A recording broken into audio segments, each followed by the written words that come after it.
SER Podcast. En la cadena SER, Hora 25.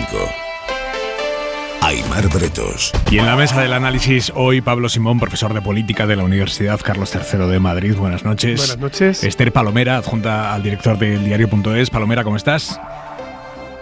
Muy bien, buenas noches, Aimar. Y Diego Garrocho, jefe de opinión de ABC. Muy buenas noches. Buenas noches. Martes 4 de julio, el día en 2 minutos. Isabel Villar. Día marcado por los buenos datos del paro y afiliación a la Seguridad Social del mes de junio. Nunca antes había habido en España tanta gente trabajando y cotizando, 20.900.000 personas. Prácticas de marketing y empecé a buscar algún trabajo y he encontrado hace medio mes pues un trabajo en un restaurante de fines de semana. Sí, yo lo he encontrado hace poco. Me encaja con las prácticas y lo he encontrado. De investigadora, aunque está un poco mal pagado aquí en España.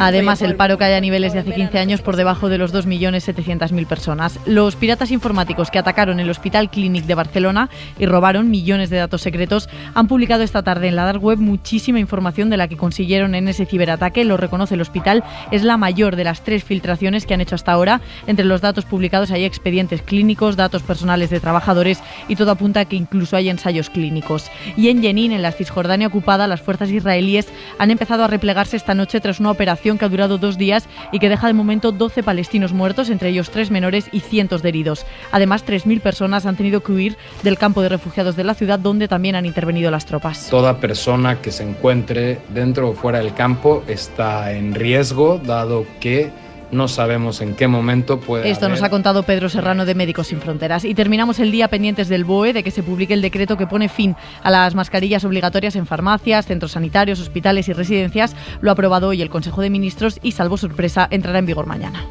Gracias, Isabel. Y en la contra de Hora 25...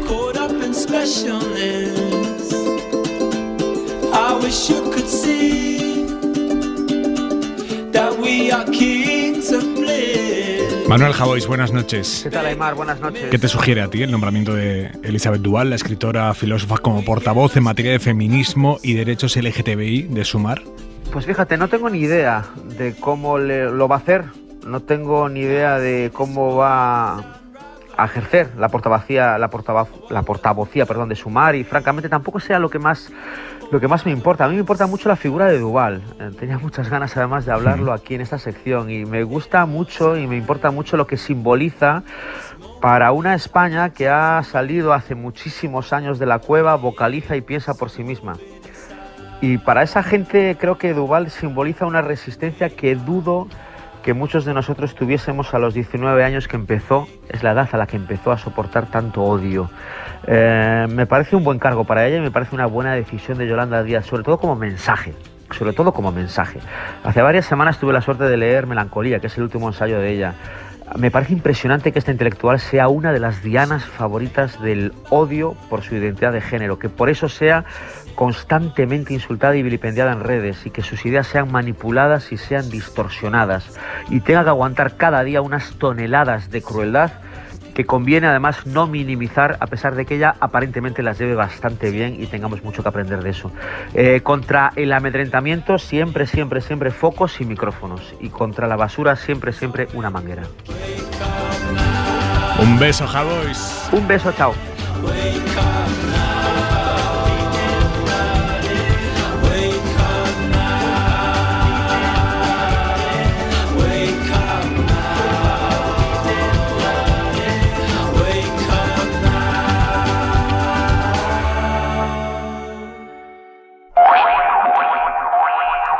Alberto Núñez Feijóo no ha ganado aún las elecciones y ya le está comunicando al mundo cómo va a presionar al PSOE a través de los varones socialistas territoriales para que le dejen gobernar tranquilo, como él quiere. Llamaré al líder del Partido Socialista Obrero Español, sea quien sea, para que me deje gobernar. Y si no lo hace, llamaré a todos y cada uno de sus varones para que le convenzan. Les puedo asegurar que tiene algunos sensatos, aunque ya quedan pocos. Le acaba de contestar uno de sus varones territoriales, Guillermo Fernández Vara, el extremeño, aquí en Hora 25. Me parece que diga eso quien ha pactado con Vox en Extremadura es una indecencia. Y yo estoy generacionalmente vinculados con aquellos que se abstuvieron o que nos abstuvimos en aquel momento para que hubiera un gobierno en España. Pero ya está bien de broma, Aimar. Lo de la derecha de este país es una broma. Que apele a la conciencia de los socialistas cuando les viene bien a ellos y esté pactando a diestro y a siniestro con la derecha, saltándose las listas más votadas, me parece una broma y me parece además una indecencia. Tu análisis, Simón. Pero es que hay que reconfigurar ese principio. En España no prima que gobierne la lista más votada, sino que gobierne mi lista más votada. Esto es un clásico. Siempre cuando uno es el primero en las elecciones, pide que sea el otro el que le deje gobernar. Y yo creo que eso no tiene lógica en un sistema parlamentario por algo relativamente básico. Estamos todo el rato obsesionados con el tema de las investiduras, pero no debemos olvidar que lo importante es tener mayorías de trabajo, mayorías de gobierno en un parlamento, porque es así como se aprueban las leyes, es así como se aprueban los presupuestos y las políticas que se supone que cambian la vida de la gente. Por lo tanto, yo creo que esto de estar todo el rato jugando a la presión, porque en el fondo las abstenciones también se negocian. Es decir, si uno se va a abstener, y lo estamos viendo ahora, por ejemplo, la negociación entre PP y Vox en el contexto de Murcia, o puede ocurrir también en Aragón, eso se tendrá que negociar y se tendrá que pactar programáticamente, o con algún tipo de manera o contrapartida, ¿no? Podemos discutir si es la coalición o no.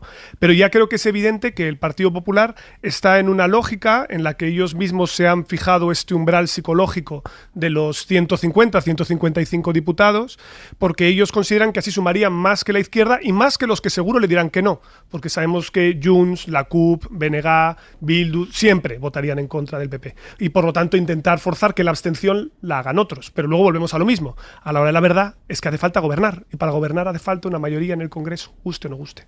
Garrocho. Sí, estoy de acuerdo, sobre todo en la primera parte, que el criterio es siempre cambiante. De hecho, es curioso, en la propia intervención de Vara, él ha comenzado hablando de que están gobernando en Extremadura una coalición de perdedores. Supongo que esa coalición de perdedores, que estaba señalando como ilegítima o como ilícita en Extremadura, no emplearía el mismo sintagma para cifrar un posible gobierno en el que gobernará Pedro Sánchez, sí, como indican todas las encuestas, saca menos escaños que Feijóo. Entonces, estoy de acuerdo que este es uno de los elementos siempre cambiantes, donde siempre se enuncian en virtud de los intereses coyunturales de los partidos. Creo que no es necesario que siempre gobierne la lista más votada, en eso estoy absolutamente de acuerdo, pero sí creo que hay escenarios que a la hora de prever cuál es el escenario idóneo, sí tiene sentido el preguntarnos cuál es la distancia entre la primera fuerza política y la segunda. Y hay junturas que pueden ser más naturales y otras que son menos naturales. De hecho, yo haría mías unas palabras de Pedro Sánchez, esto no suelo hacerlo mucho, pero en el año 2019 él interpelaba a Pablo Casado y decía: si tanto miedo os da Podemos, si efectivamente ese pánico que anunciáis no es fingido y es sincero, apoyadme y entonces vuestra pesadilla no se cumplirá. Esto demuestra cómo efectivamente los discursos políticos son muchas veces una mascarada y un juego de posición que va cambiando y va variando en virtud de la circunstancia en la que cada uno se encuentra. Palomera. A ver, Palomera, el micrófono, el botón del on. Sí, exactamente lo que está pidiendo Feijóo al Partido Socialista es que haga lo que no fue capaz de hacer el Partido Popular cuando estaba Pablo Casado y que, por cierto, apoyó Alberto Núñez Feijóo. A mí me parece que las palabras del todavía presidente en funciones de la Junta de Extremadura han sido rotundas. O sea, el Partido Popular solo apela a esta fórmula y a la conciencia del Partido Socialista cuando le beneficia a él lo de la lista más votada, pero no cuando le beneficia al contrario. Estoy de acuerdo con Simón en que efectivamente el problema no es la investidura. La investidura pueden sacarla perfectamente, pero ¿qué está pidiendo Feijóo? El apoyo para la gobernabilidad, el apoyo para las reformas que hoy hemos conocido de forma ambigua en su programa electoral que va a desplegar, si es que llega a la Moncloa, cuando llegue a la Moncloa. Yo creo que es absolutamente inviable y yo no voy a repetir o no voy a hacer mías el calificativo que ha dicho Fernández Vara, que ha calificado de indecencia esta posición del Partido Popular. Pero a mí me parece que es una fórmula tropical que el Partido Popular solo aplica cuando le beneficia a él. Hablabas de las propuestas inconcretas que ha presentado hoy Alberto Núñez Feijóo. Ha presentado el que será el programa electoral del PP para estas elecciones generales. Lo ha hecho en un acto con una imagen de la Moncloa de fondo, con las banderas de España y Europa a su espalda, una escenografía absolutamente presidencial, y ahí ha presentado efectivamente un programa con bastantes inconcreciones y algunas concreciones importantes. Por ejemplo, lo que pretende hacer con la excepción ibérica, el tope del gas, que indiscutiblemente ha servido para bajar el precio del gas en España, pero que el PP va a eliminar. Mariela Rubio, buenas noches. Buenas noches. El PP eliminará el tope al gas y promete derogar la ley de vivienda que acaba de ser aprobada. En materia de pensiones, el programa de Feijóo habla de revalorizarlas en el marco del Pacto de Toledo, sin especificar si mantendrá la actual subida anual que está vinculada a la inflación. También deja en el aire las subidas del salario mínimo porque dice que se subirá en el marco del diálogo social. Es decir, que buscará un acuerdo con sindicatos y con empresarios cuando la patronal se ha opuesto a las últimas subidas. En materia fiscal, el PP promete deflactar el IRPF para compensar la inflación, eliminar el impuesto a las grandes fortunas y hacer una auditoría de las cuentas públicas y de los fondos europeos. Y así hablaba el líder del PP sobre mantener la reforma laboral. No quiero gobernar para practicar revanchas de ningún tipo. Creo oportuno decir esto ante la sorpresa que a algunos les ha provocado, por ejemplo, nuestra decisión de no derogar la reforma laboral. Seremos un gobierno justo, no revanchista. Seremos un gobierno sereno, no vengativo. Los populares anuncian que recuperarán los delitos de sedición y de malversación y además se comprometen a regular en el Código Penal el delito de referéndum ilegal. A pesar de sus pactos con Vox, el PP asegura en su programa que erradicar la violencia de género es un objetivo prioritario. Que nadie cuente conmigo para otorgarle máximas responsabilidades a quien no ha demostrado nunca nada. Que nadie cuente conmigo para mantener en sus puestos a quienes cometan aberraciones como la ley del sí es sí. Se comprometen los populares a mantener el pacto de Estado contra la violencia de género, mejorar la tecnología para las órdenes de alejamiento y reforzar las unidades de atención a la familia y a la mujer. Concreciones e inconcreciones en ese programa, Simón.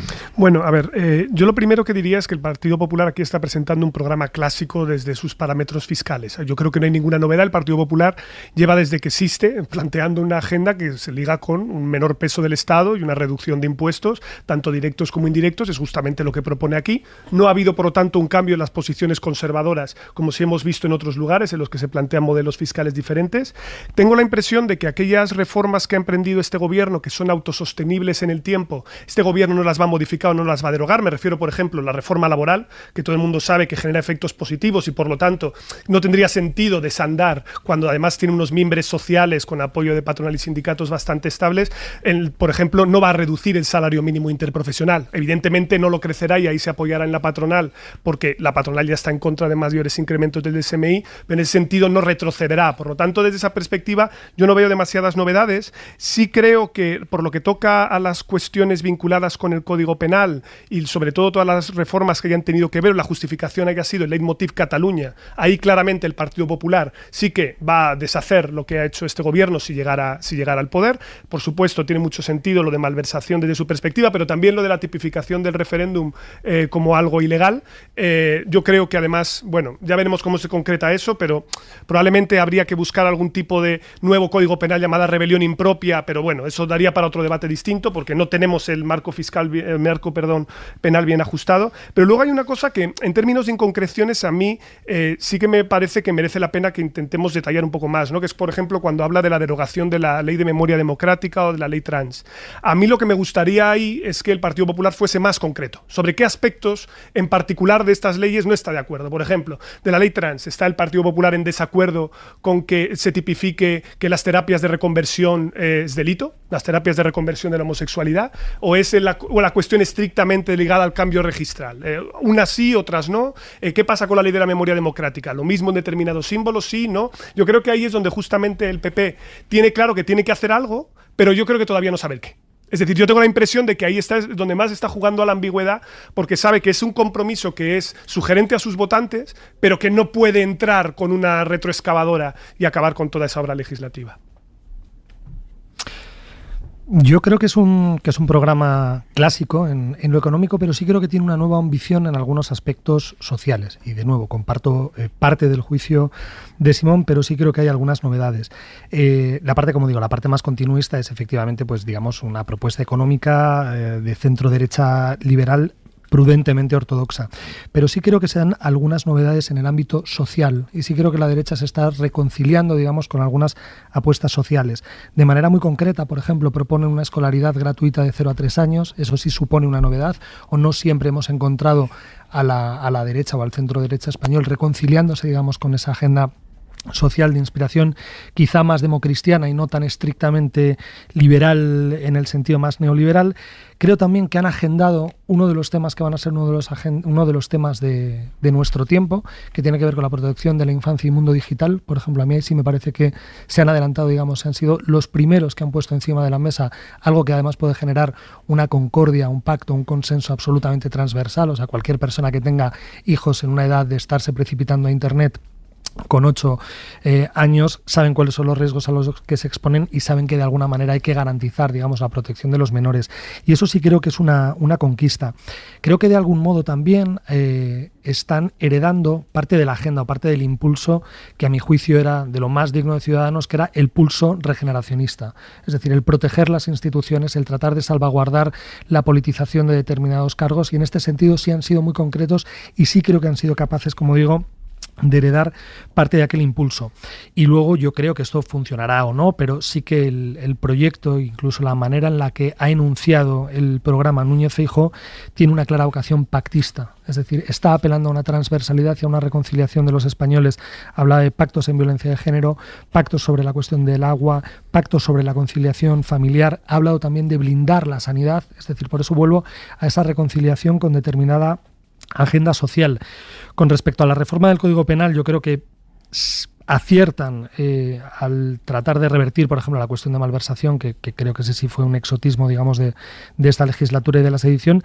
Y de nuevo, el delito del referéndum ilegal era algo que había anunciado el propio Pedro Sánchez, es decir, que hace suyo uno de los proyectos de Pedro Sánchez en el año 2019. En este sentido, creo que hay un doble plano de análisis también, para que no nos confundamos. Uno es si nos gusta o no nos gusta, y esto supongo que tendrá que ver con la temperatura y la ideología de cada persona, y otro es la pregunta más técnica, y es: ¿este es un buen programa para un partido de centro derecha en España en el 2023? Y creo que son preguntas distintas. Palomera. Esther, el micro, por favor. Vocación pactista no sé si tiene, pero desde luego respeto al derecho a la información ninguna. Empiezo por decir que un líder político que aspira a llegar a la presidencia del gobierno no puede presentar su programa electoral en una comparecencia en la que no permite preguntas de los medios de comunicación. Creo que hay que empezar por ahí. Hablamos de inconcreción porque efectivamente a los periodistas, a los compañeros que han asistido a ese acto, se les ha impedido preguntar. Por lo tanto, el señor Feijóo no estaba dispuesto a dar detalles ni explicaciones sobre lo que hemos leído en el programa electoral. Respecto a la escolaridad de 0 a 3 años, creo que la escolaridad gratuita de 0 a 3 años lo ha llevado el Partido Popular en sucesivos programas electorales, en comunidades autónomas y en el programa electoral a nivel nacional. Todavía estamos esperándolo, como también lo esperamos por parte de la izquierda, que lo ha incluido recurrentemente también en sus programas electorales. Proteger las instituciones viniendo de un bloqueo de 5 años para renovar el Consejo General del Poder Judicial, no sé si es muy creíble. Y yo hablo de vaguedades porque, por ejemplo, en la redacción ambigua que hay sobre el derecho al aborto y el derecho a la eutanasia, el señor Feijóo o los redactores de este programa electoral vuelven a decir que es necesario consultar a los expertos en bioética, como si la ley de eutanasia no hubiera venido avalada por la Comisión de Bioética de este país. Respecto a la educación, nos hemos cansado de oír al Partido Popular que iba a derogar la ley de educación, la conocida ley CELA. No dice que vaya a derogar, pero también es verdad que todos sabemos, por la experiencia que tenemos, que para derogar, para dejar sin efecto algunas leyes, no hace falta derogarlas.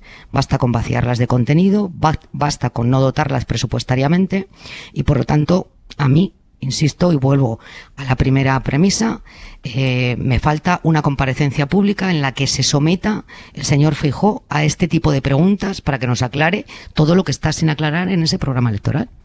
Fijaos además que muchas de estas políticas que estamos comentando en el programa en realidad son competencias también de las comunidades autónomas y de los municipios, donde también el propio Partido Popular tiene mucho poder. Estaba pensando ahora, por ejemplo, Aymar, lo que has avanzado sobre la ley de vivienda, ¿no?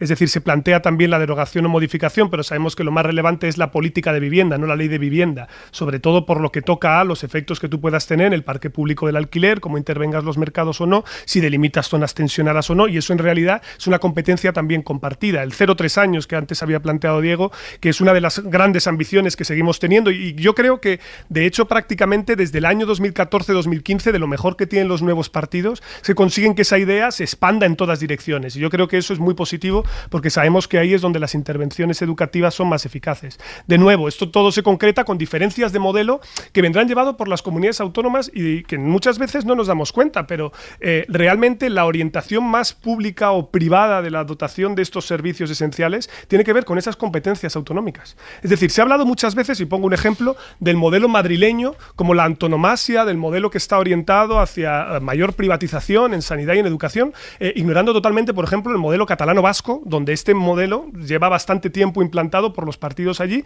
y no ha tenido nada que ver con la ley de bases del nivel nacional, que es la que se supone que pone el marco. Por eso quiero decir que en realidad este programa es verdad que puede ser útil para un partido de centro-derecha en el sentido de que se identifica como alternativa.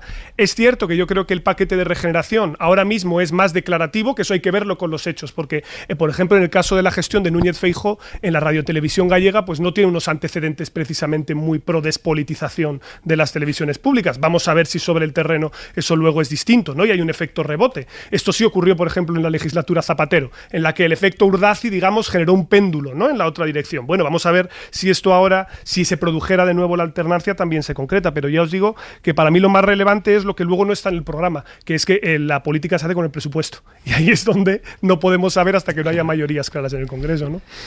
Sí, bueno, eso es cierto. Hay dos cuestiones que a mí me han llamado... Dame un segundo, Palomera, Diego. Perdón. Sí, no, muy rápido. Bueno, retomando la cuestión de Esther, estoy absolutamente de acuerdo. Todo lo que redunde en el derecho a la información y a la posibilidad de que los periodistas pregunten, voy a estar siempre a favor, sin fisuras y con toda rotundidad. Es decir, tenemos que acostumbrarnos a que los políticos lo pasen peor en sus comparecencias públicas, porque efectivamente tienen que someterse en la medida de lo posible a las preguntas de los compañeros. De esto no hay duda.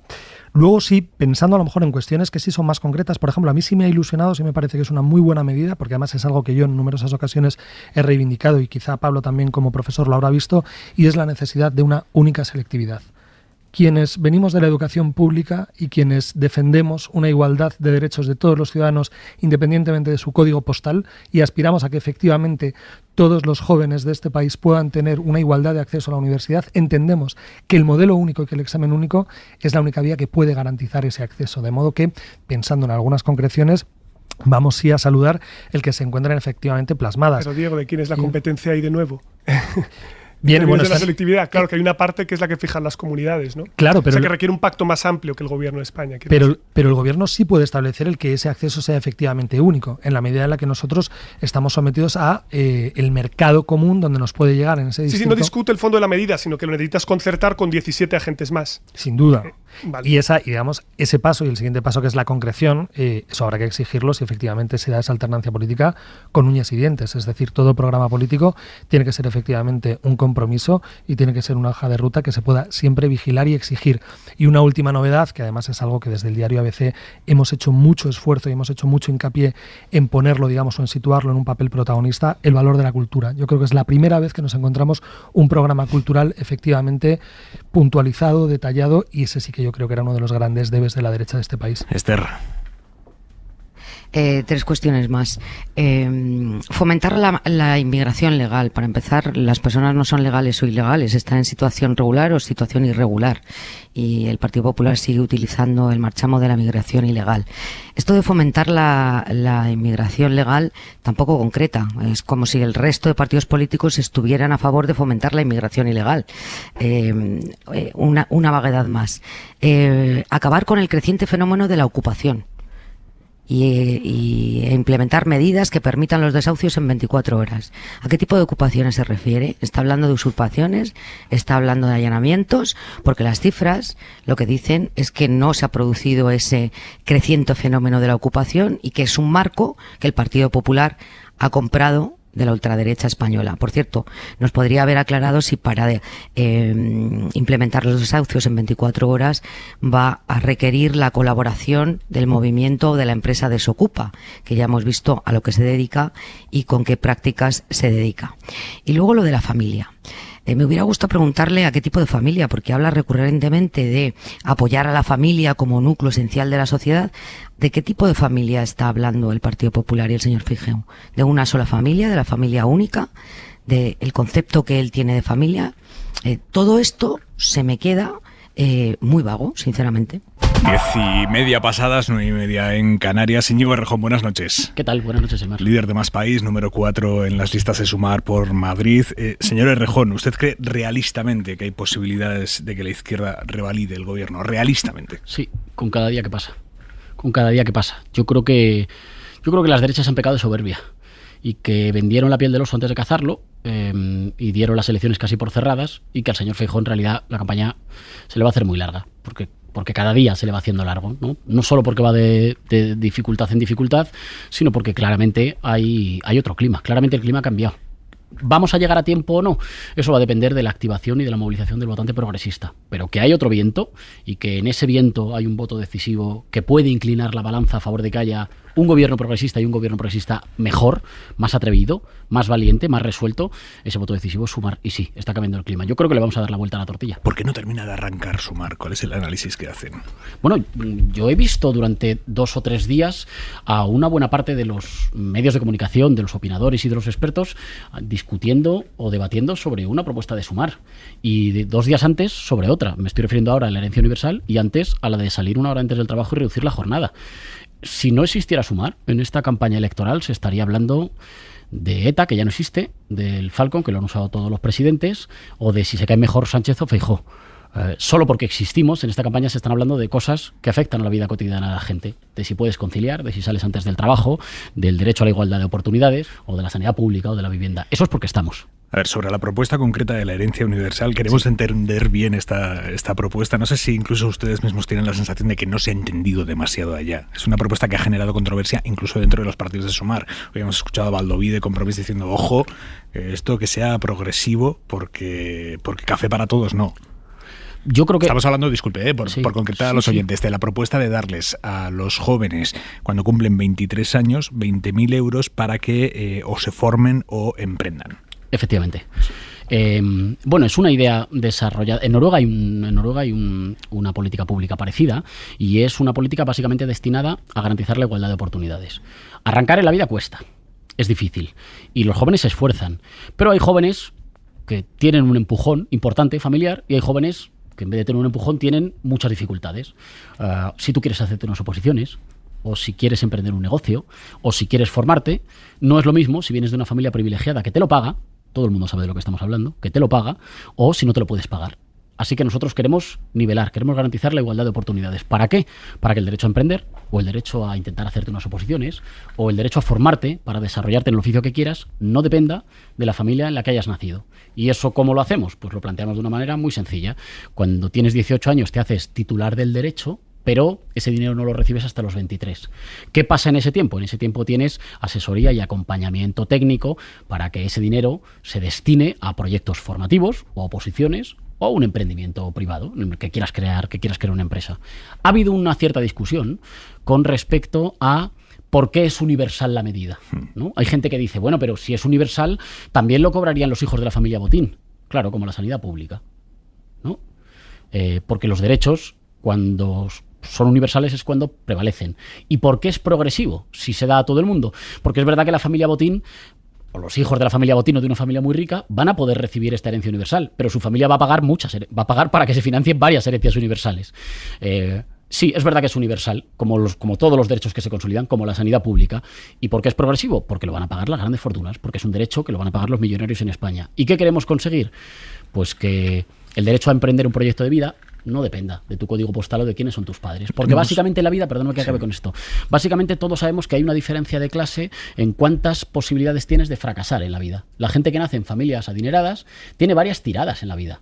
Lo intenta, mira, abro un bar y luego no me ha salido, pero luego me he ido a estudiar un máster a Londres, pero luego no me ha salido, o me ha salido, pero luego he cambiado de oficio, he querido hacer otra cosa. La gente que nace en familias trabajadoras tiene una tirada, tiene un intento en la vida, y si ese sale mal, pues a coger lo que se pueda. Bueno, pues queremos aprovechar todo el talento, y eso se hace garantizando igualdad de oportunidades. ¿Ha generado debate? Claro, como todas las como la reducción de la jornada, como generó debate subir el salario mínimo, pero nosotros primero lo decimos y luego hay otros que lo critican y que lo acaban haciendo. No tenemos mecanismos como Estado para tener identificadas las familias a las que sí hace falta entregárselo y poder cribar a las que no hace falta entregárselo. Esto es una discusión muy larga. Yo sostengo que las políticas que son destinadas solo a la gente que tiene menos recursos son políticas que a veces estigmatizan y que son más fáciles de ser eliminadas.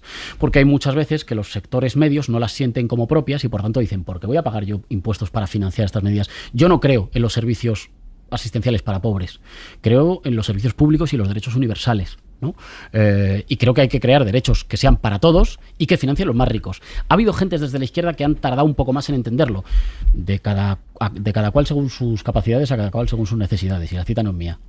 Que no estén de acuerdo no quiere decir que tarden más en entenderlo. Bueno, quiero decir que es una cita clásica de Marx. Los derechos tienen que ser... Pero la parte anterior no. La parte anterior sí que es suya. Lo de hay algunos en la izquierda que han tardado más en entenderlo. Hay algunos en la izquierda que es que no están de acuerdo. Pues como con la sanidad pública. La sanidad pública es todos. ¿Puede el hijo de un millonario ir a la sanidad pública? Claro que puede, porque es un derecho de todos los españoles y la queremos financiar con más aportaciones de quienes más tienen. Pues esto es igual. Es universal porque es un derecho y es progresiva porque la pagan los millonarios. ¿Por qué 20.000 euros? Es muy modesta la cifra. Es muy modesta la cifra, por una estimación que hacíamos de cuánto puede costar y de ponerla en marcha inmediatamente. La cifra es modesta. La propuesta de Piketty era una propuesta mucho más ambiciosa. Pero queríamos poder garantizar o poder dar una ayuda que permita, bueno, pues que eso... Hay mucha gente que ha querido, no sé, sacarse unas oposiciones, pero ha dicho, en mi familia no me pueden tener... No me pueden tener 3 años o 4 años o 2 años estudiando. Lo puedo hacer trabajando, pero parto con dificultad de partida. O gente que tiene una idea, quiere montar un negocio con 3 amigos más o con 3 compañeros más, pero no tiene quien le ayude al principio, porque no viene de una familia privilegiada. Bueno, pues queremos garantizar la igualdad de oportunidades. Y a mí me parece muy positivo que se haya abierto este debate en España. Ya le hacía falta a esta campaña electoral que en vez de insultos estuviéramos discutiendo de cómo garantizar la igualdad de oportunidades en España. ¿Cuánto costaría esto al año? Es como el 0,8% del PIB aproximadamente. Unos 8.000 millones de euros. Una cosa así. Y esto se pagaría a través del impuesto a las grandes fortunas. El que está en vigor ahora, ustedes lo harían permanente. Hay que reforzarlo y hay que hacerlo permanente, efectivamente, sí. Vale. ¿Y los jóvenes tendrían que justificar lo que hacen con ese dinero ante el Estado?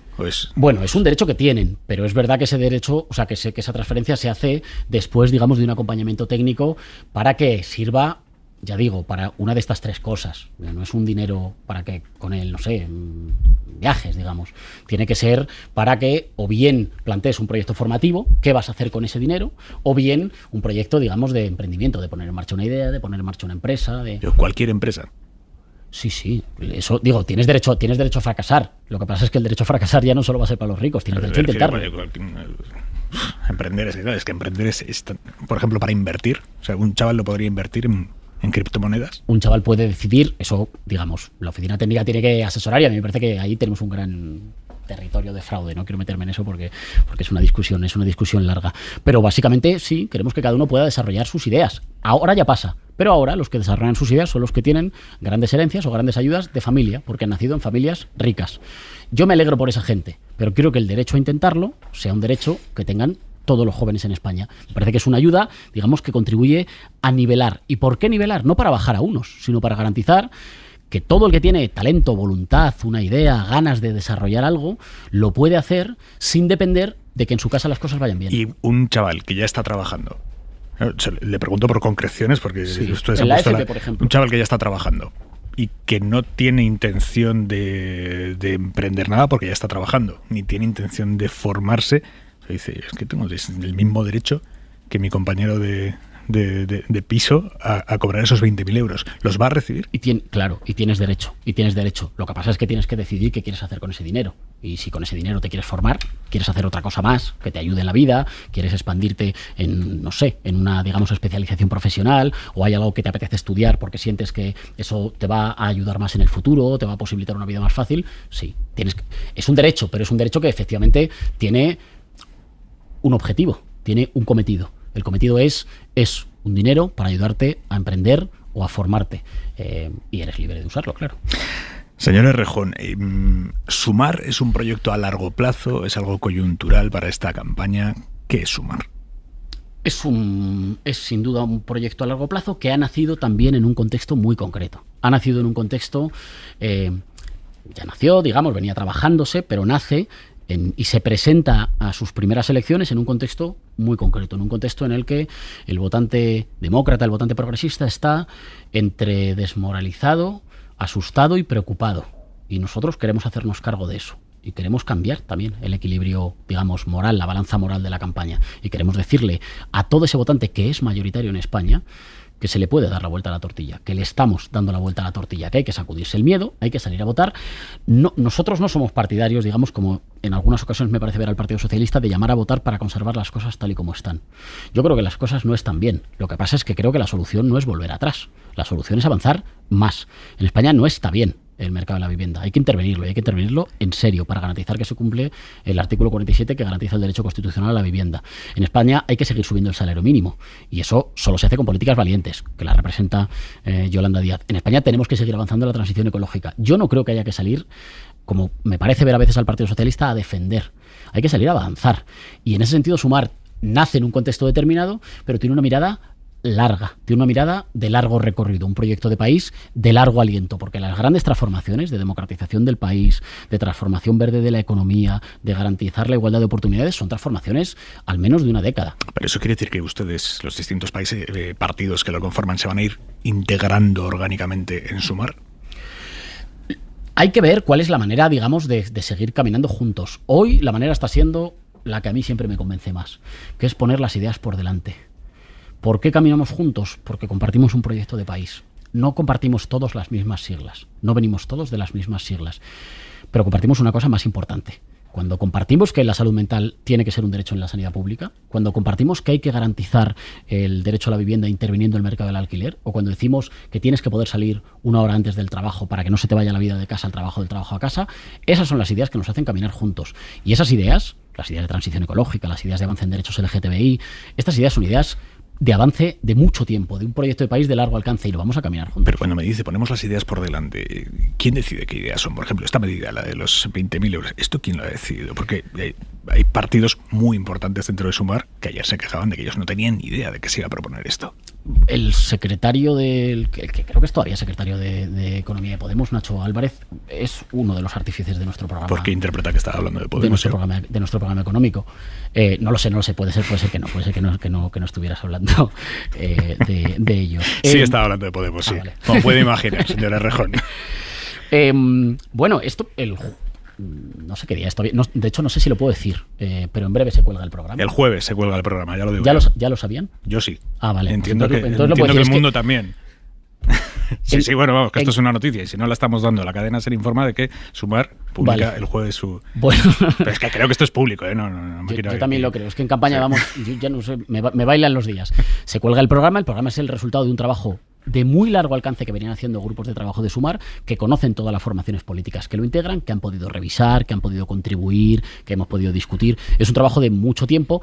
De hecho, bueno, hay una cosa que lo atestigua. Hemos salido un poco más tarde. Hemos tardado un poco más que otras formaciones políticas. Y hemos tardado, pues porque nosotros hemos tardado una semana, 10 días más como en ponernos en marcha, porque el arranque de campaña nos cogió todavía, ¿no? Como atándonos los cordones. A sus cosas. A nuestras cosas. Bueno, yo creo que a toda España le cogió, a todos los españoles nos cogió nuestras cosas, pero es verdad que tardamos un poquito más en meternos en campaña, pero también es verdad que, en mi opinión, desde que nos hemos metido en campaña se nota. Es que esta campaña ya se hablan de otras cosas, y yo creo que a esta campaña le hacía falta que en vez de discutir sobre si te caía mejor un señor o otro, se pudiera discutir sobre si salías antes de trabajar. Pero entiéndame, cuando le pregunto quién decide eso, pues por ejemplo que esta semana haya sido la gran propuesta, haya sido esta, o quién decide, por ejemplo, el nombramiento de Elisabeth Duval como portavoz de feminismos, de derechos LGTBI, y eso, ¿quién lo decide? ¿Esto se hace en conjunto todos los partidos, o hay una élite de Sumar que representa exactamente a quién tomando esta decisión? Hay un comité de dirección de campaña y hay una coordinación con todos los partidos, sí. Sobre el nombramiento de Elisabeth Duval, ¿cuál es su análisis? Bueno, yo me alegro mucho. Yo, digamos, lo sabía, me alegro, lo celebro, y creo que es muy importante salir con una voz autorizada, con una voz reputada y con una voz comprometida en uno de los terrenos en los que hay mucha gente preocupada. No solo en la cuestión del feminismo y en la cuestión de derechos LGTBI, que para mí no son separables, sino que son fundamentalmente una misma lucha. Este orgullo ha sido un orgullo raro. ¿Usted cree que es la misma lucha, el feminismo y los derechos LGTBI? Es la lucha por la libertad. Pero no por la libertad de las personas LGTBI ni de las mujeres solo, lucho por la libertad de todos. El otro día Abascal decía que él no iba al orgullo porque es hetero, porque es heterosexual. Abascal no lo entiende, pero en realidad el orgullo le garantiza también a él la libertad de ser heterosexual, porque garantiza que ser heterosexual no sea una obligación, sino una libertad. Si él lo quiere ser, perfecto, pero él es libre para ser heterosexual, porque ser heterosexual no es obligatorio. Y ser heterosexual no es obligatorio porque en España el movimiento LGTBI ha conquistado libertades para todos. Lo digo porque ahora hay mucha moda de decir que esto son luchas de minorías o luchas identitarias. Esto es una tontería. Son luchas por la libertad. Y cuando luchan por la libertad de unos pocos, luchan por la libertad de todos.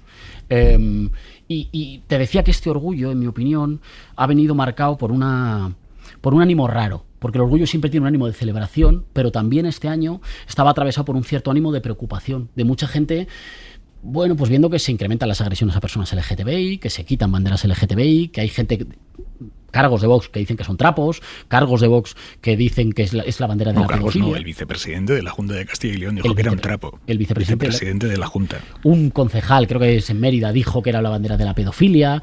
Esto es muy peligroso, y es muy peligroso no solo por lo que diga Vox, es muy peligroso porque Vox es el socio de gobierno del Partido Popular, y el Partido Popular, y Feijóo ya lo ha reconocido, está dispuesto a gobernar con la gente que dice que la bandera del arco iris es un trapo y con la gente que dice que es una bandera de pedófilos.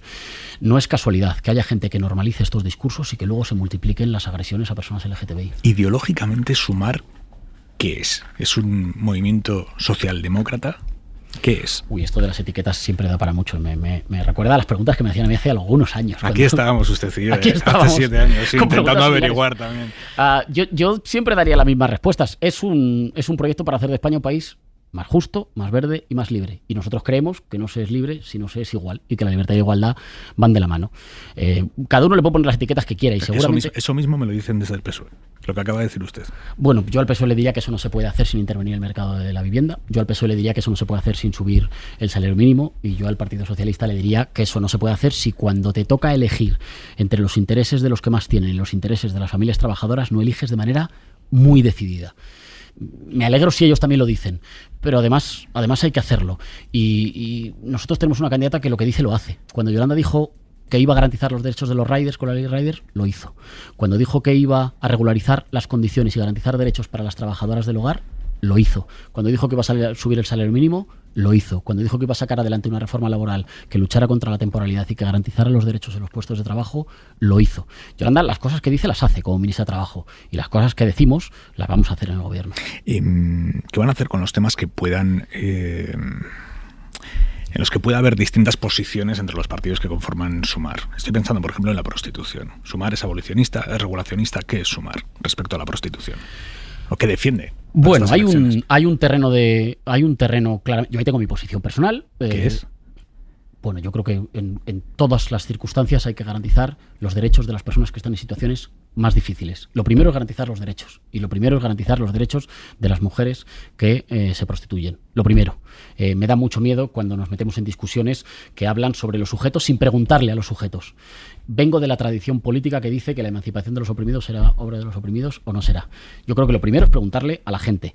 En el caso de cuál es nuestro mínimo común denominador, nuestro mínimo común denominador es garantizar los derechos, avanzar en que estén en situación mejor las personas que tienen una situación de mayor vulnerabilidad. Me ha parecido entenderle que es usted regulacionista de la prostitución. No, soy una persona que quiere garantizar los derechos y que me abro a cuál sea la política pública que nos ayude más a garantizar derechos, pero que sobre todo... ¿Pero derechos de las personas que lo ejercen?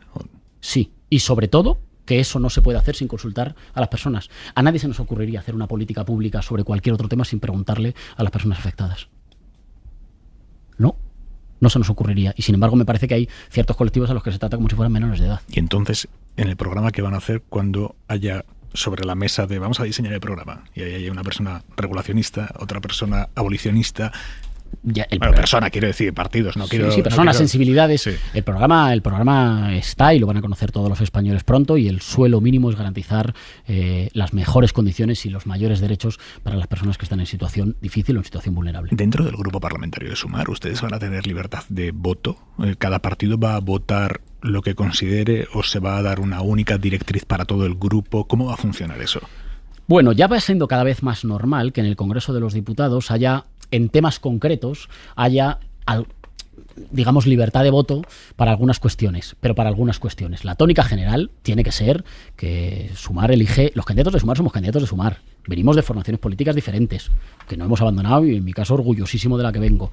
Pero el grupo parlamentario de Sumar tiene que ser es un grupo parlamentario para construir un gobierno. Y es un grupo parlamentario que tiene línea y que va a tener posición, y que va a tener posición que nos haga que todos los candidatos y todos los diputados vamos todos a una. Que hay cuestiones particulares, que ya lo hacen muchos otros grupos parlamentarios, que con cuestiones morales o con cuestiones que afectan en concreto a un, no sé, a un territorio, bueno, pues con esas cosas siempre se puede hablar y se puede hacer con flexibilidad, pero es un grupo parlamentario con una posición política, básicamente porque defiende un programa político. El único programa político que ha hecho que en esta campaña electoral estemos discutiendo de cosas que tienen que ver con la vida de la gente. ¿Y existe la posibilidad de que uno de los partidos que va integrado ahora en Sumar, que concurre a las generales en Sumar, después se salga del grupo parlamentario? Me imagino que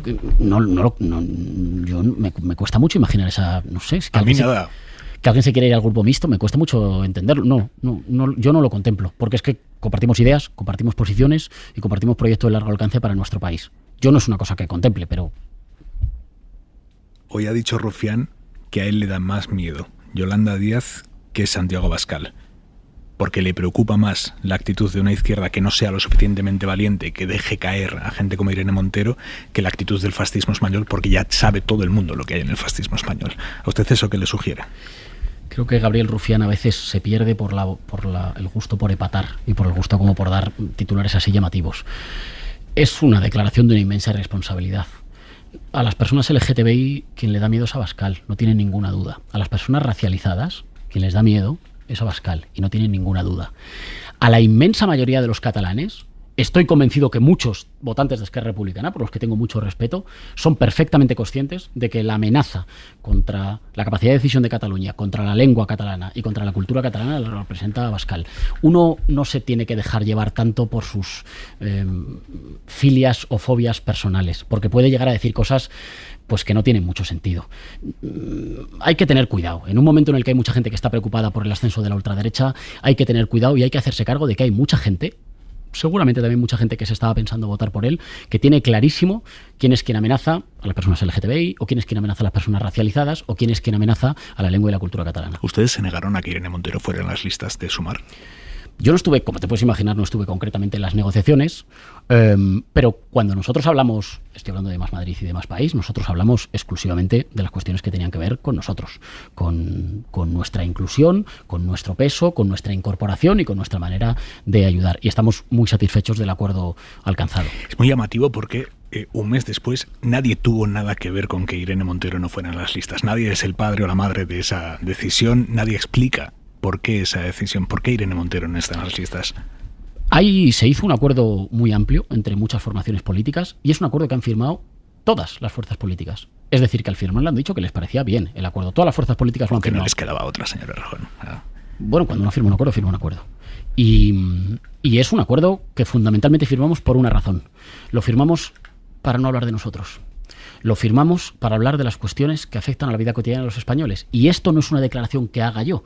A las pruebas me remito. Desde que Sumar está en campaña, se habla de salir un poco antes del trabajo, se habla de la herencia universal, se va a hablar y se está hablando ya de vivienda. Nosotros es que hemos firmado un acuerdo para no hablar de nosotros, para que la política no sea en vivienda, para que la política no sea esa cuestión que habla de los problemas o de las discusiones de los políticos, sino que hable de la vida cotidiana. Ya que ahí no me va a decir nada, dígame qué van a proponer en vivienda. Me dice, se va a hablar, eso es porque tienen una propuesta en cartera. Sí, las propuestas en cartera son propuestas en cartera y hoy ya he sido bastante indisciplinado. Joder, pero Hora 25 es un sitio fantástico para anunciarlas. Es un sitio fantástico, pero así no improvisado. Pero te puedo adelantar una cosa que ya te vas a imaginar. A nosotros nos parece que la ley de vivienda es una ley que se queda muy corta y nos parece que el mercado del alquiler tiene que ser intervenido. Como el mercado de la energía. Hoy he visto que en el programa con el mercado de energía que lo intervenimos y que ha funcionado bien. En 8 meses ha bajado un 15% de media el recibo de la luz. Sí, el PP ha anunciado hoy que va a derogar estas dos cosas que ha dicho usted, la ley de vivienda y el tope del gas. Claro, que son medidas que le vendrán muy bien a los rentistas, es decir, a la gente que vive no de su trabajo, sino de tener 20, 30 o 40 pisos,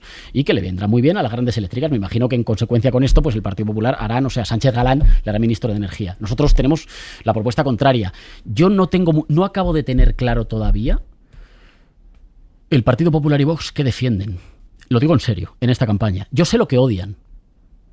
Sé que se presentan sé lo que odian, sé las cosas que se quieren cargar, sé las cosas que quieren derogar, sé las cosas que quieren tirar abajo. Yo sé lo que odian, porque lo han dicho muchísimo. No consigo saber todavía lo que quieren.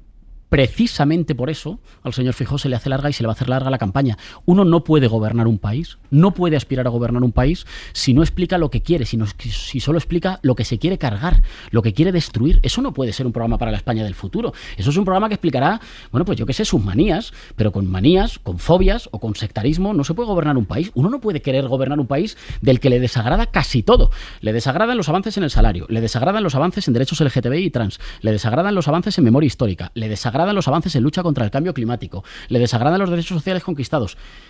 Bueno, pero es que a lo mejor lo que no le gusta es la España del 2023. Pero uno es que aspira a gobernar la España del 2023 sin decirnos qué haría con nuestro país, diciéndonos solo lo que no haría, lo que se cargaría, lo que destruiría. Es en realidad una coalición negativa. Y una coalición negativa no es lo que se merece nuestro país. Íñigo Errejón, gracias por venir a Hora 25. Muchísimas gracias por la entrevista. Y nuevo fichaje del Real Madrid a puntito de caramelo. Manu Carreño, buenas noches. Hola, Aimar Bretos. Caliente, caliente. Se está peleando por este chaval, que es un chico de 18 años, de Turquía. Se llama Arda Güler. Es un extremo. Y media Europa está peleándose por él. Dicen que es uno de los próximos talentos del fútbol mundial y del fútbol europeo. Pero, según podemos contar, y luego daremos más detalles en el larguero, el Real Madrid tiene al chico prácticamente atado, sobre todo porque Güler quiere jugar en el Real Madrid, y entre ellos estaban peleándose Barça y Real Madrid. El Barça, el otro día habló Joan Laporta de él, y era un jugador que tenía también en la órbita del club azulgrana. Así que muy cerca Arda Güler de fichar por el Real Madrid, en un día en el que hemos conocido también que Comité de Apelación de la UEFA ha vuelto a tumbar las ilusiones de Pamplona, y Osasuna sigue siendo sancionado para no jugar en Europa. Luego lo contamos. Lo ampliamos ahí media. Adiós, Manu. Adiós, Aimar. Esther Palomera, tu titular de la entrevista de Íñigo Errejón en Hora 25. Bueno, yo me voy a quedar con esto de que Sumar es un proyecto a largo plazo con vocación de perdurar y con una mirada larga, porque yo creo que esto va a depender en buena medida de los resultados electorales que saque Sumar. Creo que el intento de Yolanda Díaz es una reedición 3.0 de lo que ya intentó Pablo Iglesias, de aglutinar a todas las formaciones políticas, a todas las siglas a la izquierda del Partido Socialista, y que en los últimos 4 años hemos visto que ha sido un estrepitoso fracaso. Creo que alguna vez hemos comentado que después de las elecciones del 23 de julio inevitablemente van a surgir tensiones en esa configuración de este nuevo partido, y sobre todo porque Yolanda Díaz, tú en algunas preguntas lo deslizabas, ¿no? Muchas de las decisiones que está tomando, tanto para la configuración de las listas electorales como para algunos de las medidas que está incluyendo en su programa electoral, son decisiones que hay sectores de la izquierda que consideran que son absolutamente personales y que no ha consultado con el resto de formaciones políticas que integran la coalición. Por lo tanto, yo creo que en función del resultado que obtenga el próximo 23 de julio, Yolanda Díaz se va a enfrentar a un debate sobre el liderazgo interno de ese grupo parlamentario, y pueden surgir muchas tensiones, y esto tiene que ver con la falta de legitimidad de origen. Nadie ha elegido a Yolanda Díaz como líder de esa coalición política, la eligió Pablo Iglesias en su día, pero no para hacer lo que está haciendo, según ha explicitado él en distintas intervenciones públicas. Por lo tanto, yo creo que es un espacio que podría estar nuevamente sometido a las tensiones internas de un grupo parlamentario configurado con diferentes partidos políticos y con sensibilidades en algunas cuestiones diferentes. Tú has mencionado durante la entrevista la propuesta de la herencia universal, que ha suscitado muchas dudas dentro del espacio y no solamente en el ámbito de Podemos, y que ha sido una decisión que, aunque Íñigo ha tratado de decir que había sido consultada, o que él por lo menos estaba al tanto, yo creo que no ha sido del todo así con las formaciones políticas que integran la coalición. Por tanto, si el resultado de las elecciones es óptimo, no habrá debate. Y si hay coalición de gobierno, pero si la izquierda sale de la Moncloa y pasa a la oposición, este debate inevitablemente se va a enfrentar. No tengo ninguna duda. Garrocho. Te tomo la palabra y lo que voy a dar es exactamente un titular, que creo que es lo que ha dado. Y es que puedes desarrollarlo después si quieres. Y es que Íñigo Errejón se ha confesado regulacionista con respecto a la prostitución.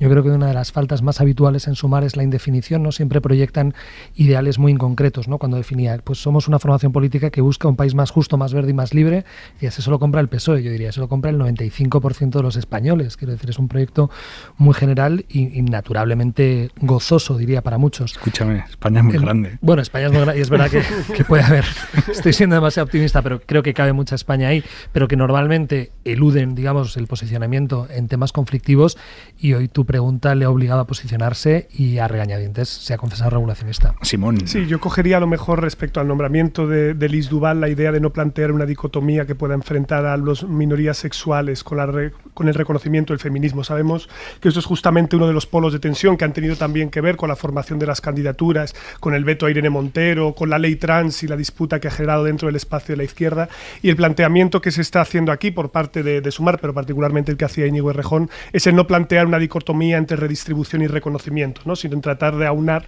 que ambas dimensiones pueden ir de la mano, justamente cuando él mismo ha dicho que el reconocimiento, que digámoslo así, una sociedad es tan libre como lo es, digamos, aquí estoy haciendo una interpretación libre, ¿no? Pero una sociedad es tan libre como tan libre es el eslabón más débil de la cadena, que es lo que venía a decir cuando estaba planteando él que la lucha por los derechos del colectivo LGTBI también hace libres a los heterosexuales, ¿no? Porque, por cierto, ese sí que es un predictor infalible de calidad democrática. O sea, la protección a las minorías sexuales, sabemos que en esto están de acuerdo desde el fundamentalismo islámico hasta la Rusia de Putin, que es justamente la opresión a estos grupos, ¿no? Y para mí eso me parece uno de los elementos relevantes que tratan de suturar esas heridas que sabemos que existen, y que están muy a flor de piel a lo largo de esta legislatura. Por cierto, quiero que escuchemos al presidente del gobierno, Pedro Sánchez, que ha estado esta mañana con Ana Rosa Quintana en Telecinco, pero antes, por cerrar este capítulo de Sumar y por abordar una de las cuestiones de las derivadas que han salido dentro de esta entrevista con Íñigo Errejón, quiero escuchar también vuestra opinión sobre las muy controvertidas palabras del portavoz de Esquerra, Gabriel Rufián, esta tarde en 4, diciendo que él le tiene más miedo a Yolanda Díaz que a Santiago Abascal. ¿Qué te da más miedo, Abascal o Yolanda Díaz? Yolanda, total. Sí, sí. ¿Por qué? Lo explico. Porque Abascal, todo el mundo sabe qué es. ¿Qué es? No quién es, qué es. En cambio, Yolanda, creo que el hecho de que deje en la cuneta a gente como Irene Montero simplemente porque le han dicho que así le va a ir mejor, que no se le entiendan según qué cosas. Y lo digo desde un punto, o sea, le tiene que ir bien. A Yolanda ya le tiene que ir bien. Todos aquellas que somos conscientes de la alternativa, somos conscientes de que le tiene que ir bien. Pero dicho esto, a mí me da miedo que no sea lo suficientemente valiente. Entonces me da miedo, me preocupa mucho más la actitud de la izquierda del progresismo español que el fascismo español. Porque el fascismo español todo el mundo sabe lo que hay. ¿Entiendes este argumento, Simón? A ver, aquí hay varias derivadas, ¿no? Una evidente es las filias personales que tiene el propio Rufián, que es muy afecto tanto a Pablo Iglesias como a Irene Montero, él lo dice públicamente y por lo tanto tiene simpatía frente al hecho de que ellos hayan sido vetados y así lo ha expresado en pasadas ocasiones. Además, yo tengo la impresión de que hay una derivada política muy clara, que es que Rufián todavía sigue atragantándose con el voto de la reforma laboral. Hay algo ahí muy personal que tiene que ver con esa reforma en concreto, la cual se le achaca continuamente su posición irresponsable en el voto, y es algo que no ha terminado de metabolizar y que yo creo que termina de deteriorar las relaciones entre él y Yolanda Díaz. Pero es que además sí es cierto que hay temor a Yolanda Díaz por parte de Gabriel Rufián, claro, primero porque compiten electoralmente en Cataluña los comunes con ellos y porque los comunes son la principal amenaza a lo que esperaba Esquerra Republicana en el medio plazo, que es convertirse como el Partido Nacionalista Escocés, es decir, ser nacionalistas pero hegemonizar también el espacio a la izquierda de los socialdemócratas. No parece que vayan en esa dirección, vistos que han perdido 300.000 votos, pero también es que Esquerra ahora mismo está inmersa en un giro estratégico, que es que ellos ya están asumiendo implícitamente el nuevo gobierno que viene. Y por lo tanto, en su estrategia de cuanto peor mejor, ellos prefieren una España gobernada por PP y Vox que una coalición de gobierno de las izquierdas que expondría a Esquerra Republicana a sus propias contradicciones, que es, ¿qué quieres continuar apostando? ¿Por el independentismo o prefieres hacerlo por medidas sociales en las que pueda haber un mínimo común denominador como a lo largo de esa legislatura? Eso es lo que incomoda a Esquerra. El dilema se simplifica solo si gobierna Feijóo con Abascal.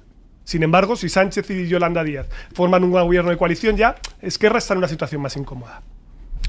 Sí, yo creo que además hay una explicación casi freudiana que ha dicho la verdad, pero no estaba explicitando cuáles han sido los motivos que le llevan a decir lo que ha dicho. A Esquerra Republicana de Cataluña un Abascal fuerte le conviene. Es decir, le genera un antagonista con el cual pueden efectivamente manejarse en el código discursivo en el que ellos se han hecho fuertes. Un código discursivo muy belicoso, muy fuerte, muy de ruptura, digamos, de los consensos, y ahí se van a encontrar siempre bien. Y también es cierto que existe alguna remota posibilidad de que el surgimiento de una nueva fuerza de izquierdas sea capaz de anteponer el interés de clase a la identidad nacionalista.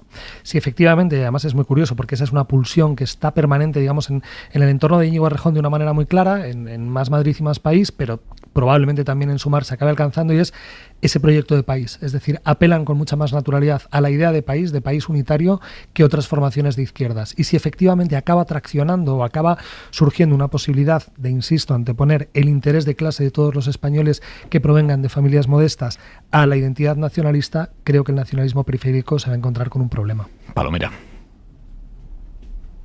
Yo creo que no ha sido la frase más afortunada de Gabriel Rufián que hemos escuchado desde que le conocemos. Creo que él ha intentado explicarlo, pero yo no veo visos de veracidad en esa frase. Estoy convencida de que a Gabriel Rufián le da mucho más miedo Santiago Abascal y las políticas que están empezando a desplegar allá donde han conseguido poder institucional después del 28 de mayo que lo que pueda hacer Yolanda Díaz. Creo que tiene más que ver con la competencia electoral en este momento, y por supuesto que ha sido señalado, y comparto, con una cuestión personal, que no tiene que ver tanto con el veto a Irene Montero, sino con esa cuenta pendiente que dejaron durante la negociación de la reforma laboral. Esquerra Republicana de Cataluña se sintió engañada durante las conversaciones que llevaron a la negociación de aquella reforma y de aquellos polvos estos lodos. Ahora, yo no creo que Esquerra Republicana de Cataluña esté en el cuanto peor mejor. Creo que esa estrategia le ha ido bien y le está yendo bien a Junts. Creo que Esquerra, la estrategia es otra, y lo ha demostrado en estos últimos 4 años en el Congreso de los Diputados, ¿no? Por lo tanto, creo que ha estado completamente desafortunado, a pesar de que lo ha intentado explicar y no ha quedado nada claro. Es que comparto parcialmente lo que dice Esther, pero solo parcialmente, porque ahora Esquerra es la que se queda colgando de una brocha, ¿no? Es decir, si ahora hay un cambio de mayorías, todo este proceso de distensión en las que ellos han invertido capital político, yo creo que eso es indudable, ¿no? Y lo están pagando en las urnas. Y de hecho, la estabilidad del gobierno de Cataluña pende de un hilo, 300.000 ¿no? votos perdieron en las últimas municipales. Vale, es que no es cosa menor, porque el PSOE ha perdido 400.000, o sea, en toda España. Entonces, tengamos en cuenta que la propia estabilidad del gobierno de Cataluña puede depender también del resultado de estas generales. Y ahí es donde Esquerra probablemente está jugando a recalibrar la posición, ¿no? A que si viene ahora otra mayoría, ¿en qué han amortizado ellos ante su, digámoslo así, electorado más independentista una posición de distensión con el gobierno de España? Eso es lo que estoy planteando, que probablemente ahora tienen que girar la nave a toda velocidad y que eso es muy complicado hacerlo si tú no antagonizas directamente con Abascal. Pedro Sánchez, el presidente del gobierno, candidato del PSOE a la reelección, ha estado hoy en Telecinco, en el programa de Ana Rosa Quintana, y ha reivindicado su figura como la de un político limpio frente a quienes extienden bulos sobre él. Dicen, es que no tienen nada. No soy perfecto, pero soy limpio. El problema es que hoy no tienen nada contra mí. ¿Sabe por qué? Porque yo soy un político limpio. No soy perfecto, pero soy limpio. Soy una persona limpia. Y lo que no es aceptable, Ana Rosa, es que para tratar de hacer daño y seguir hinchando la burbuja del sanchismo, se utilice que a ver qué tiene el señor Sánchez en su móvil, que a ver qué es lo que pasa con su mujer y la red de narcotráfico en la que está metida su mujer. ¿Qué resultados le está dando al PSOE, a Pedro Sánchez, esta estrategia mediática de que el presidente acuda a todas partes a intentar fijar su relato y pinchar lo que ellos llaman la burbuja del antisanchismo? Palomera, ¿cómo les está funcionando? Bueno, yo creo que hasta que no se abran las urnas no sabremos si ha funcionado o no ha funcionado la estrategia. Yo creo que el presidente del gobierno hace bien.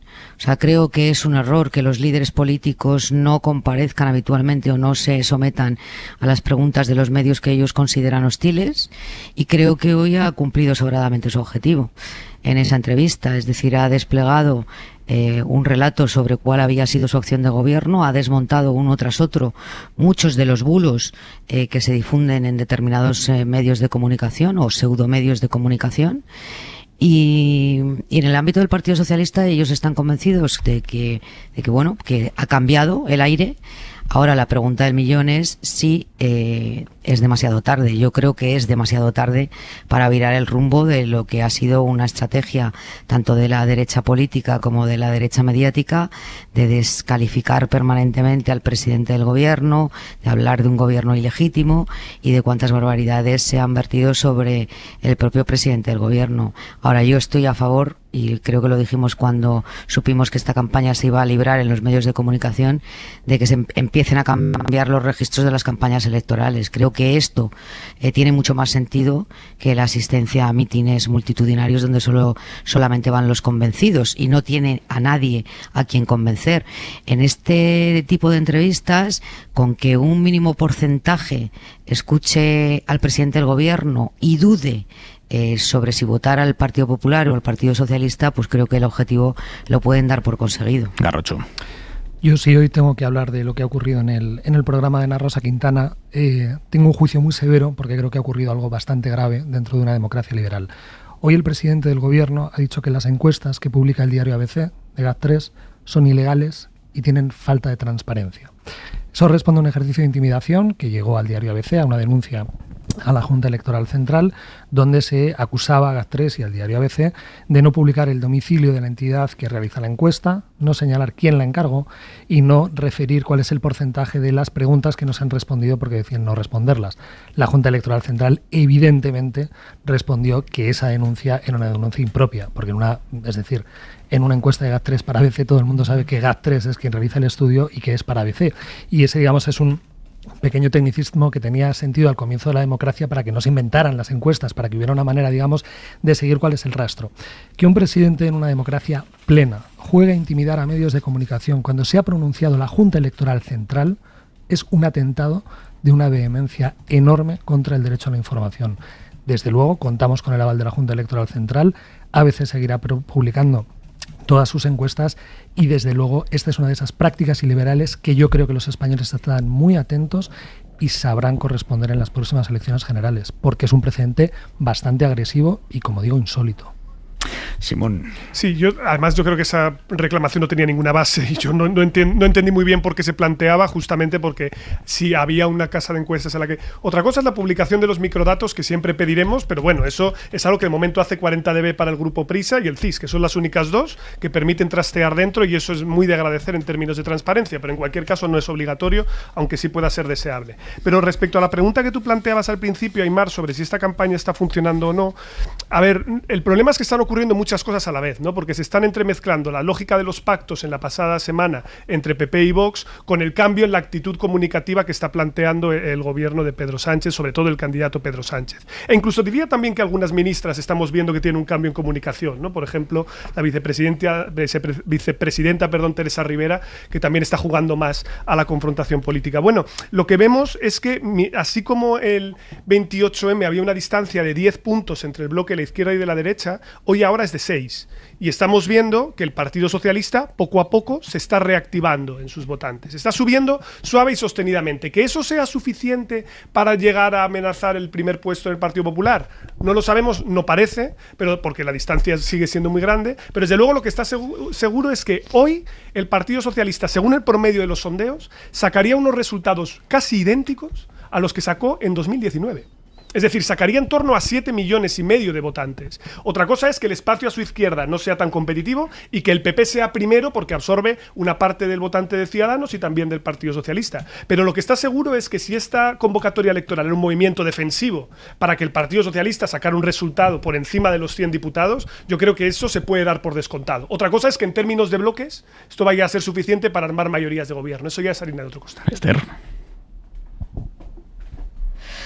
Bueno, estoy básicamente de acuerdo con lo que ha dicho Simón y sobre todo ante la pregunta o la incógnita de si esta estrategia llega o no demasiado tarde. Yo creo que llega demasiado tarde, que efectivamente 4 años sin comparecer ante determinados medios de comunicación es demasiado tiempo. El presidente del gobierno ha perdido una oportunidad que intenta aprovechar ahora. Y aunque es cierto que se está moviendo en el electorado de la izquierda y se está viendo mayor activación en este electorado, Yo sinceramente creo que la posibilidad de revertir la situación va a ser tremendamente complicada. Bien, es verdad que la clave va a estar en si suma el Partido Popular con Vox, porque por mucho que esté invocando Núñez Feijóo a la posibilidad de que el Partido Socialista apoye a la lista más votada, todos sabemos que si esta circunstancia no ocurre, que no va a ocurrir, y ya lo hemos dicho en alguna ocasión en otros programas, Vox entrará en el gobierno y gobernará el bloque de la derecha con la extrema derecha. De esto no hay ninguna duda. Por lo tanto, yo creo que es un poquito tarde. A mí me sorprende, por concluir un último detalle, me sorprende la naturalidad con la que hablamos en términos de estrategia para justificar que un político, en este caso el presidente del gobierno, vaya a medios de comunicación que no resultan afines. Es decir, que estemos diciendo, pues le ha venido bien. Bueno, el presidente del gobierno, el presidente del gobierno y el líder de la oposición, ¿eh? Bueno, Esther, estábamos hablando, creo, del presidente del gobierno. Luego podemos que el presidente hablar... Bien, no, claro. No hemos hablado de líderes políticos. Yo he hablado de líderes políticos. Que esta estrategia de los líderes políticos de evitar sistemáticamente los medios que no les son amables, me parece un error desde el punto de vista político, desde el punto de vista democrático y desde el punto de vista del respeto a la libertad de información. Esther, pero yo creo que podemos revisar, y esto es una cuestión que para el próximo día incluso podemos hacerlo, a cuántos medios les ha dado entrevistas el presidente Sánchez y a cuántos medios les daba entrevistas los demás presidentes. Y salga lo que salga, yo no me voy a mover, y lo que voy a sostener siempre es que es un signo de salud democrática el que los presidentes se vean obligados por la ciudadanía, quiero decir, que exista una presión contextual para que vayan efectivamente a debatir aquellos contextos que les son naturalmente hostiles, porque eso es bueno, eso es control democrático. Tenemos noticia en la Comunitat Valenciana, de momento es una incertidumbre. Están buscando los servicios de emergencia a 3 chavales muy jóvenes, 18 años, de los que no se sabe nada desde esta mañana, se han ido de excursión y los están buscando activamente a esta hora de la noche. Isabel Villar. Sí, están buscándolos en Bicorb, en la provincia de Valencia. Los chicos han salido esta mañana de excursión en una zona que se llama Las Pozas del Río Fraile y no se tiene noticia de ellos. Lo único que han localizado de momento es el coche con el que han llegado al sitio, que estaba en el parking. Eso nos dice el servicio de emergencias, el 112. Se han desplegado unidades de bomberos forestales, una patrulla de la Guardia Civil, especialistas en rescate de altura que van a estar buscándolos toda la noche en una zona que nos dicen es especialmente frondosa, con mucha masa forestal, así que desde emergencias confían en que se hayan perdido y estén desorientados. Han instalado también un puesto de mando e irán actualizando todo lo que se sepa de la búsqueda. Y nosotros se los iremos contando aquí en la cadena SER. Punto y 25. Joaquín Estefanía. Voto y vacaciones. Hay dos realidades complementarias respecto a las vacaciones que pueden influir en la cantidad y en la percepción del voto en las elecciones del próximo día 23. La primera realidad la define el Instituto Nacional de Estadística en su encuesta sobre las condiciones de vida de los ciudadanos. 1 de cada 3 españoles, el 33,5% y creciendo, no puede permitirse ir de vacaciones al menos una semana al año. La segunda está vinculada a la situación económica del turismo este año, que es más onerosa para la gente que otras temporadas. En general, la demanda de los turistas es tan alta que el sector no teme que los elevados precios tengan consecuencias para las llegadas. Hay más turistas que nunca, pese a que los precios de la restauración, del alojamiento y de determinado tipo de viajes sean los más altos de la historia.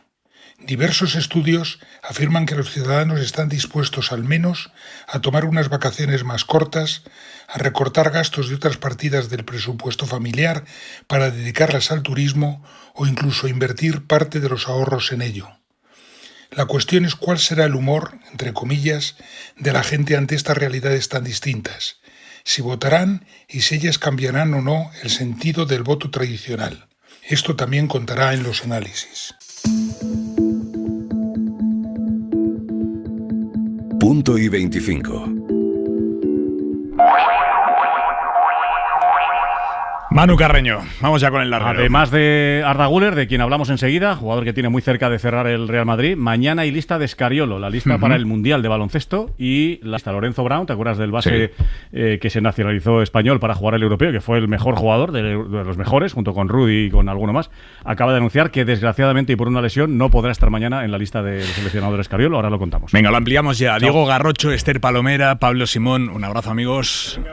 Un abrazo. Adiós, hasta la semana que viene y a ustedes hasta mañana. Hora 25. Suscríbete a Hora 25.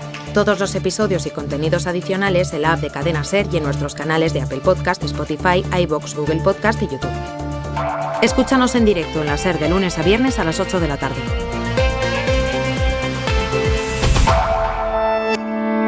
Cadena SER. La radio.